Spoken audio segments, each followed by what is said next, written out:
Manifold achievers ടോക്കിലേക്ക് സ്വാഗതം. Manifold run ചെയ്യുന്ന technical PSC കോച്ചിങ്ങിൽ join ചെയ്ത് PSC എക്സാം ക്ലിയർ ചെയ്ത് ഗവൺമെൻറ് സെക്ടറിൽ ജോയിൻ ചെയ്ത ഞങ്ങളുടെ സ്റ്റുഡൻസിനെയാണ് ഈ സെഗ്മെൻറ്റിൽ ഞങ്ങൾ പരിചയപ്പെടുത്തുന്നത്. ഇന്ന് ഞങ്ങളുടെ ക്ഷണം സ്വീകരിച്ചെത്തിയിരിക്കുന്നത് നീതു KC ആണ്. നീതു മാനിഫോൾഡിൻ്റെ assistant professor electronics and communication 2023 ബാച്ചിലെ സ്റ്റുഡൻ്റാണ്. ഗവൺമെൻറ് എഞ്ചിനീയറിംഗ് കോളേജിൽ അസിസ്റ്റൻറ്റ് പ്രൊഫസർ നിയമനത്തിന് റാങ്ക് ലിസ്റ്റിൽ ഉയർന്ന പൊസിഷനിൽ എത്താൻ വേണ്ടി എത്രമാത്രം എഫേർട്ട് ഇട്ടിട്ടുണ്ടാവും നീതു എന്ന് നമുക്കറിയാം. അപ്പോൾ ഈ എഫേർട്ടും അതിൽ മാനിഫോൾഡ് വഹിച്ച പങ്കും ഇത് രണ്ടുമാണ് നീതുവിനോട് ഇന്ന് നമ്മൾ ചോദിച്ചറിയുന്നത്. ഇനി നീതുവിൻ്റെ വിശേഷങ്ങളിലേക്ക് പോകാം. Welcome Neethu and congrats. Thank you. ഈ ഇൻട്രോയിൽ ഞാൻ പറഞ്ഞ പോലെ അസിസ്റ്റൻറ്റ് പ്രൊഫസർ ലിസ്റ്റിൽ ഉയർന്ന റാങ്ക് നമ്പർ 25. അത് കണ്ട നിമിഷത്തിലുള്ള ഫീലിംഗ് എങ്ങനെയായിരുന്നു? സത്യം പറഞ്ഞാൽ വളരെ സന്തോഷം. ഒരുപാട് നാളത്തെ കാത്തിരിപ്പിൻ്റെ ഒരു ഫലമാണത്. ഒരു 1-2 വർഷത്തെ ഒരു കാത്തിരിപ്പൊന്നുമല്ല.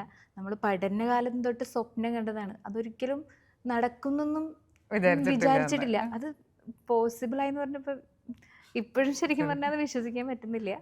അപ്പോൾ ഈ കുട്ടിക്കാലം മുതലേ ഉണ്ടായിരുന്നോ ടീച്ചിങ് ആണ് എനിക്ക് സൂട്ടബിൾ എന്നുള്ളത്? ചെറിയ കുട്ടിയായിരിക്കുമ്പോൾ എല്ലാവരും വിചാരിക്കുന്ന പോലെ ടീച്ചർ ആവണം, ഒരു വടിയൊക്കെ എടുത്തിട്ട് ഇങ്ങനെ നടന്നിരുന്നു. പക്ഷേ എൻജിനീയറിംഗ് സ്വപ്നം കണ്ടു തുടങ്ങി. BTech ജോയിൻ ചെയ്യുമ്പോഴൊക്കെ ഒരു എൻജിനീയർ ആവണം എന്നുള്ളൊരു സ്വപ്നം ഉണ്ടായിരുന്നുള്ളൂ. പിന്നെ ഞാൻ സ്കൂൾ കാലഘട്ടം തൊട്ട് തന്നെ ജൂനിയേഴ്സൊക്കെ, അത് ഞാൻ നവോദയ സ്കൂളിലാണ് പഠിച്ചത്. അപ്പോൾ ഞങ്ങളവിടെ റെസിഡൻഷ്യൽ സ്കൂളാണ്. അവിടെയൊക്കെ ഇപ്പോൾ ഹോസ്റ്റലാണല്ലോ. അപ്പോൾ ജൂനിയേഴ്സ് എപ്പോഴും എൻ്റെ അടുത്ത് വരും. കുറേ കുട്ടികൾ വരും പറഞ്ഞു കൊടുക്കാനായിട്ട്. അപ്പൊ ഞാൻ പറഞ്ഞു കൊടുക്കുന്നതിൽ അവർക്ക് എന്തോ മനസ്സിലാവുന്നുണ്ട് എന്നുള്ളത് എനിക്ക് എപ്പോഴും തോന്നുന്നു. അപ്പൊ എനിക്കിങ്ങനെ പറഞ്ഞു കൊടുക്കാൻ ഇൻട്രസ്റ്റ് ആയി കുട്ടികൾ വരും തോറും. പിന്നെ അത് കഴിഞ്ഞിട്ട് എപ്പോഴും ഞാൻ പഠിച്ചുകൊണ്ടിരിക്കുമ്പോഴാണെങ്കിലും ചെറിയ കുട്ടികൾ തൊട്ട് വലിയ കുട്ടികൾക്ക് വരെ ട്യൂഷൻ എടുത്തിരുന്നു ഞാൻ BTech പഠിക്കുമ്പോൾ.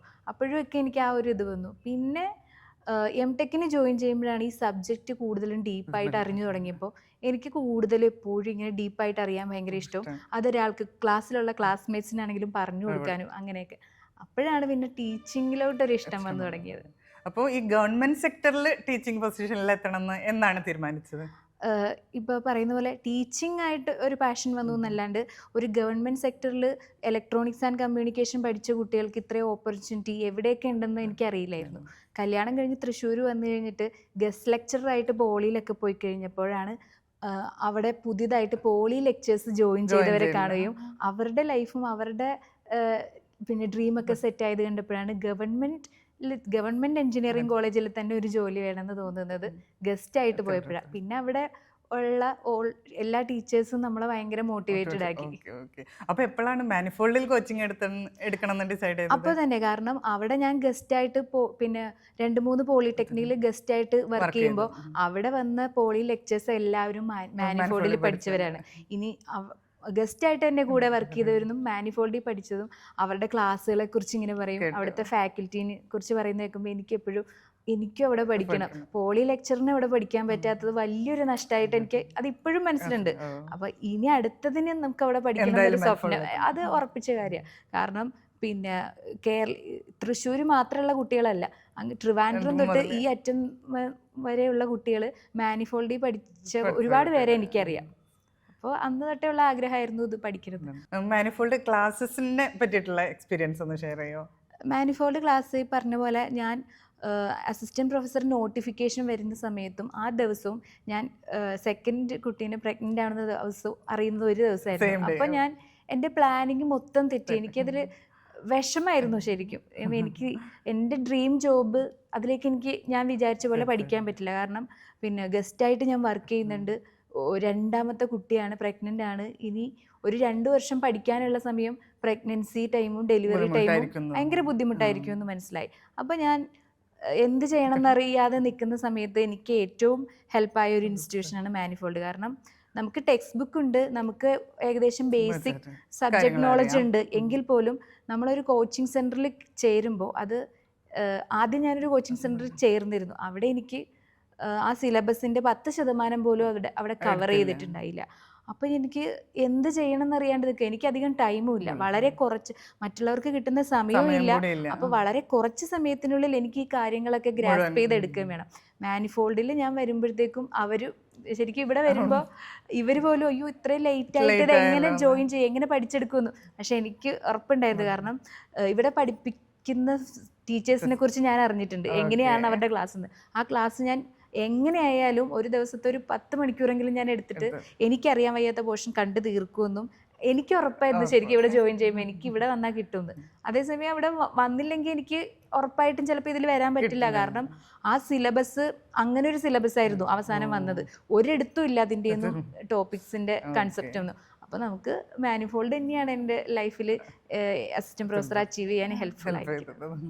അപ്പോൾ ഇനി ജൂനിയർ ബാച്ച് ടെക്നിക്കൽ PSCs ഇങ്ങനെ ഞങ്ങൾ കൊടുത്തുകൊണ്ടിരിക്കുന്നുണ്ട്. അപ്പോൾ ഇഷ്ടംപോലെ ജൂനിയർ ബാച്ച് ഉണ്ട്. അവർക്ക് കൊടുക്കാനുള്ള ടിപ്പ് ഇപ്പോൾ നീതു ഒരു പ്രത്യേക സ്ട്രാറ്റജി, ഇപ്പോൾ നീതു പറഞ്ഞു ടൈം കുറവായിരുന്നു, അപ്പോൾ പ്രത്യേക പ്ലാനിങ് ഒക്കെ ഉണ്ടായിരുന്നിരിക്കും ഈ എക്സാം. അതെ, എൻ്റെ മനസ്സിലെ പ്ലാനിങ് എന്ന് പറഞ്ഞാൽ ശരിക്കും പറഞ്ഞു കഴിഞ്ഞാൽ ഏതൊരു എക്സാമിനും പ്രിപ്പയർ ചെയ്യേണ്ടതെന്ന് പറഞ്ഞു കഴിഞ്ഞാൽ ആ സിലബസ് ഫുള്ള് കംപ്ലീറ്റ് ചെയ്യും. ആദ്യം തന്നെ എല്ലാ കൺസെപ്റ്റും ക്ലിയർ ആയിരിക്കണം. അത് കേരള PSC എന്ന് പറയുന്നത് സാധാരണ സെൻട്രൽ ഗവൺമെന്റിന്റെ എക്സാം പോലെയോ അല്ലെങ്കിൽ ഗേറ്റ് എക്സാം പോലെയോ മാത്രമല്ല, ഒരു ഹയർ ലെവൽ ക്വസ്റ്റ്യൻസും അല്ലെങ്കിൽ പ്രോബ്ലമാറ്റിക് ക്വസ്റ്റ്യൻസ് മാത്രമല്ല, ഏത് താഴെയുള്ള എക്സാം തൊട്ട് മുകളിലുള്ള എക്സാം വരെ ഏത് ടൈപ്പ് ഓഫ് ക്വസ്റ്റ്യൻസ് വേണമെങ്കിലും വരാം. അപ്പം നമുക്ക് ബേസിക്സ് കളഞ്ഞിട്ട് പ്രോബ്ലംസ് മാത്രം പഠിക്കാൻ പറ്റില്ല, പ്രോബ്ലംസ് മാത്രം പഠിക്കാനും പറ്റില്ല. അപ്പോൾ ആദ്യം തന്നെ ബേസിക് കൺസെപ്റ്റ് തൊട്ട് എല്ലാ കൺസെപ്റ്റും ക്ലിയർ ആക്കി വെക്കുക. അതും സിലബസ് ഫുള്ള് കവർ ചെയ്യണം. പിന്നെ പ്രോബ്ലംസ് മാക്സിമം വർക്കൗട്ട് ചെയ്യുക. അപ്പം നമുക്ക് ആ സ്പീഡും നമുക്ക് ആ കോൺഫിഡൻസ് കിട്ടും. എന്ത് വന്നാലും തിരിച്ചും മറിച്ചും ചോദിച്ചാലും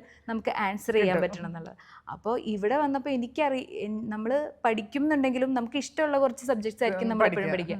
ഇഷ്ടമില്ലാത്തതോ വായിക്കാൻ ഇഷ്ടമില്ലാത്തതോ കുറേ ടോപ്പിക്സ് ഉണ്ടാവും. അപ്പോൾ അതൊക്കെ ഇവിടെ വന്നപ്പോൾ നമ്മൾ ലൈവ് ക്ലാസ്സസ് ഒക്കെ കേൾക്കുമ്പോഴത്തേക്കും അതൊക്കെ ഈസി ആയിട്ട് പഠിച്ചു പോയി. പിന്നെ ഞാനിപ്പോൾ എന്തെങ്കിലും ചെയ്ത് കുട്ടിക്ക് ചിലപ്പോൾ ഫീഡ് ചെയ്യുന്ന സമയമായിരിക്കും അല്ലെങ്കിൽ ഉറക്കുന്ന സമയമാണെങ്കിലും എൻ്റെ കയ്യിൽ ഈ മൊബൈൽ ഉണ്ടാവും. ഒരു കയ്യിൽ മൊബൈൽ ഒരു കയ്യിൽ കുട്ടിയെ വെച്ചിട്ട് ഞാൻ ആ ക്ലാസ് കേട്ടിട്ട് അങ്ങനെയാണ് ഞാൻ പഠിച്ചത്. എനിക്ക് സത്യം പറഞ്ഞ ഇപ്പോൾ ജൂനിയേഴ്സിനോട് പറയാതുള്ളത് ഒരിക്കലും അങ്ങനെ പഠിക്കരുത്. അവർക്ക് പഠിച്ച് പിന്നെ കൺസെപ്റ്റ് ക്ലിയർ ആക്കി പ്രോബ്ലംസ് വർക്കൗട്ട് ചെയ്ത് അത്രയും പിന്നെ ടൈം ഇതിനു വേണ്ടി സ്പെൻഡ് ചെയ്യണം. പക്ഷെ എൻ്റെ കയ്യിൽ അത് ഇല്ലായിരുന്നത് കൊണ്ടാണ് ഞാൻ ഇങ്ങനെ ചെയ്തത്. പക്ഷെ അങ്ങനെ ചെയ്തിട്ടും ഇവിടെ അത്രയും നല്ല ക്ലാസ് ആയതുകൊണ്ടാണ് എനിക്കത് സ്കോർ ചെയ്യാൻ പറ്റിയത്. അപ്പോൾ ഇപ്പോൾ നമ്മൾ സ്ട്രാറ്റജീസ് പറഞ്ഞു, ജൂനിയേഴ്സിനുള്ള ടിപ്പ് പറഞ്ഞു. ഇനി നമ്മൾ ഫാമിലീനെ പറ്റി, സ്കൂളിംഗ് നവോദയയിലാന്ന് പറഞ്ഞു, പിന്നെ ഫാമിലീനെ പറ്റി പഠിച്ച് BTech MTech ചെയ്ത കോളേജിനെ പറ്റി, അതിനെ പറ്റിയൊക്കെ ഒന്ന് പറയാം. എൻ്റെ നാട് ആലപ്പുഴ ജില്ലയിൽ തുറവൂരാണ്. ഞാൻ പഠിച്ചത് IHRD കോളേജ് ഓഫ് എഞ്ചിനീയറിംഗ് ചേർത്തലയിലാണ്. BTechഉം MTechഉം അവിടെ തന്നെയാണ്. അല്ല, സ്കൂളിംഗ് നവോദയ സ്കൂളിലാണ്. ഞാൻ പറഞ്ഞിരുന്നത് ആലപ്പുഴ ജില്ലയിലെ നവോദയ സ്കൂളിലാണ്. അവിടെ തൊട്ടേ ഈ പറയുന്ന പോലെ അവിടുത്തെ ടീച്ചേഴ്സും എന്നെ സയൻസ് സബ്ജക്ട്സ് ആയാലും കൺസെപ്റ്റ് ഒക്കെ ഏറ്റവും മാത്സ് ഒക്കെ എനിക്ക് ഫേവറേറ്റ് സബ്ജക്റ്റ് ആയിരുന്നു. അതൊക്കെ ക്ലിയർ ചെയ്യാൻ അവിടെ തൊട്ടേ ഹെൽപ്ഫുൾ ആയിട്ടുണ്ട്. പിന്നെ അവിടെ തന്നെ കല്യാണം കഴിഞ്ഞാണ് തൃശ്ശൂർ ഒക്കെ വന്നത്. പിന്നെ എടുത്തു പറയേണ്ട ഒരു കാര്യം എന്ന് പറഞ്ഞാൽ ഞാൻ ഈവൻ ഈ എക്സാം ക്ലിയർ ആയി കഴിഞ്ഞിട്ടും എനിക്ക് ഇൻ്റർവ്യൂവിന് പ്രിപ്പയർ ചെയ്യാനും എല്ലാം സഹായമായത് മാനിഫോൾഡിലെ ക്ലാസ്സസ് തന്നെയാണ്. അത് ഞാൻ ഇപ്പോഴും കേട്ടുകൊണ്ടിരിക്കുന്നുണ്ട്. കാരണം ഞാനൊരു കുട്ടീനെ പഠിപ്പിക്കുമ്പോഴും എനിക്ക് എപ്പോഴും ഒരു ബേസ് റെഫറൻസ് ആയിട്ട് വെക്കാൻ പറ്റുന്നത് ഇവിടുത്തെ സാർമാരുടെ ക്ലാസ് തന്നെയാണ്. നീതു, ഇപ്പോൾ ഫാമിലീനെ പറ്റി പറയണം. പിന്നെ സ്കൂളിംഗ് പറഞ്ഞു, നവോദയയിലാന്ന് പറഞ്ഞു. പിന്നെ പഠിച്ച BTech MTech പഠിച്ച കോളേജിനെ പറ്റിയൊക്കെ ഒന്ന് പറയാം. BTech MTech പഠിച്ചത് IHRD കോളേജ് ഓഫ് എഞ്ചിനീയറിംഗ് ചേർത്തലയാണ്. അവിടെയും ഈ പറയുന്ന പോലെ നല്ല ഫാക്കൽറ്റീസ് തന്നെയായിരുന്നു. ഇപ്പോൾ KTUവിൻ്റെ ഡീനായിട്ട് വർക്ക് ചെയ്യുന്ന വിനു തോമസ് സാറൊക്കെ അത്രയും സിഗ്നൽ പ്രോസസ്സിങ്ങിൻ്റെയൊക്കെ കൺസെപ്റ്റ് എന്നിലേക്ക് ഇട്ടുന്നതുകൊണ്ട് അന്നത്തൊട്ട് തന്നെയാണ് ഈ ടീച്ചിങ് പാഷനായത്. പിന്നെ ഫാമിലിയെ പറ്റി പറയുകയാണെങ്കിൽ അച്ഛൻ പിന്നെ +2 പഠിക്കുമ്പോൾ തന്നെ അച്ഛൻ മരിച്ചു. പിന്നെ അമ്മയാണ് എന്നെ അനിയത്തിയും വളർത്തിയത്. അവർ രണ്ടും സാധാരണ കൂലിപ്പണിയൊക്കെ ചെയ്ത് തന്നെയാണ്. അപ്പോൾ അവർക്ക് എൻ്റെ ഈ ജോലി എന്ന് പറയുന്നത് വലിയ സ്വപ്നം സഫലീകരിച്ച പോലെ തന്നെയാണ്. കല്യാണം കഴിച്ചു വന്നത് തൃശ്ശൂരാണ്. ഹസ്ബൻഡ് ഇപ്പോൾ ITIയിൽ വർക്ക് ചെയ്യുന്നു.